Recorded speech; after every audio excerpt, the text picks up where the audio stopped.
26 ઓગસ્ટથી વરસાદનો નવો રાઉન્ડ આવવાની શક્યતા છે. હવામાન નિષ્ણાત પરેશ ગોસ્વામીએ મહત્વની આગાહી કરી છે. તેમના જણાવ્યા મુજબ 26 ઓગસ્ટથી 6 સપ્ટેમ્બર દરમિયાન વરસાદનો નવો રાઉન્ડ જોવા મળી શકે છે.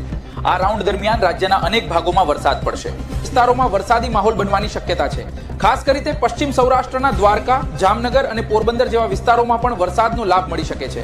આગામી દિવસોમાં હવામાનમાં થતા ફેરફારો પર નજર રાખવી મહત્વપૂર્ણ રહેશે. વરસાદની સ્થિતિ અંગે સત્તાવાર હવામાન વિભાગની આગાહીને પ્રાથમિક આમ જોવા જઈએ તો અત્યારે રાજ્યભરની અંદર વરાપનો માહોલ છે. ઘણા દિવસથી વરાપ છે, એટલે કે વરસાદની જરૂર છે, વરસાદ નથી. વરસાદનો એક લાંબો ગેપ ખાસ કરીને અત્યારે આપણે અનુભવી રહ્યા છીએ. આ લાંબો ગેપ એવો છે કે અત્યારે ઘણી જગ્યાએ પિયત પણ ચાલુ કરી દીધું છે.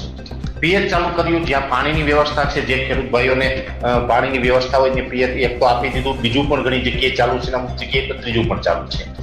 રાજ્યની અંદર જોવા જઈએ તો 95% વિસ્તાર એવા પણ છે કે ત્યાં ચોમાસું છે અત્યાર સુધીમાં સારું રહ્યું છે.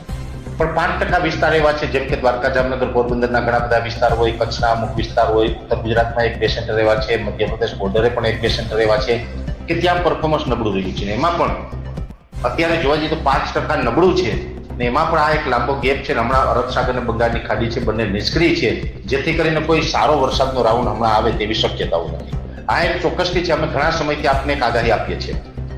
જેવી રીતે 26 ઓગસ્ટથી લઈ અને 6 સપ્ટેમ્બર 26 ઓગસ્ટથી લઈને 6 સપ્ટેમ્બર વચ્ચે એક વરસાદનો રાઉન્ડ આવશે. સાર્વત્રિક વરસાદ હશે. ઓલ ઓવર ગુજરાતમાં સારા વરસાદનો રાઉન્ડ આવશે.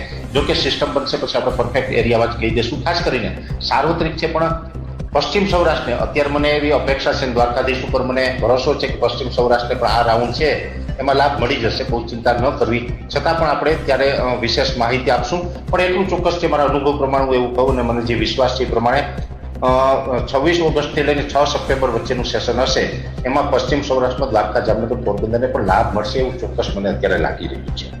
હવે અત્યારે જોવા જઈએ તો જે 26 ઓગસ્ટથી લઈને 6 સપ્ટેમ્બર સુધી વરસાદ આવશે, તો એની પહેલા આપણે રાજ્યની અંદર વાદળછાયું વાતાવરણ રહેશે. મોટાભાગના વિસ્તારમાં વાદળછાયું વાતાવરણ હશે. છૂટાછવાયા સીમિત વિસ્તારમાં હળવા સામાન્ય ઝાપટાઓ પડશે. બહુ હેવી વરસાદ નહીં હોય, પણ હળવા સામાન્ય છે એ ઝાપટા ચાલુ રહેવાના છે. આવું એક મારું અનુમાન છે. 26 તારીખથી જે વરસાદનો રાઉન્ડ ચાલુ થાય તો જરૂરી નથી કે 26 જ ચાલુ થઈ જાય. ઘણી વખત 1-2 દિવસ વહેલા મોડી થાય, એટલે 27 થાય, 28 પણ થાય. પણ એ ઓગસ્ટ મહિનામાં થઈ જશે. એટલે સપ્ટેમ્બર નહીં આવે એ પહેલા આપણે ગુજરાતની અંદર વરસાદનો રાઉન્ડ ચાલુ થઈ જશે. 6 સપ્ટેમ્બર સુધીમાં લગભગ ઓલ ઓવર ગુજરાતને વરસાદનો લાભ મળશે. એટલે આ પ્રકારનું એક અનુમાન છે વરસાદને લઈને. બહુ સમય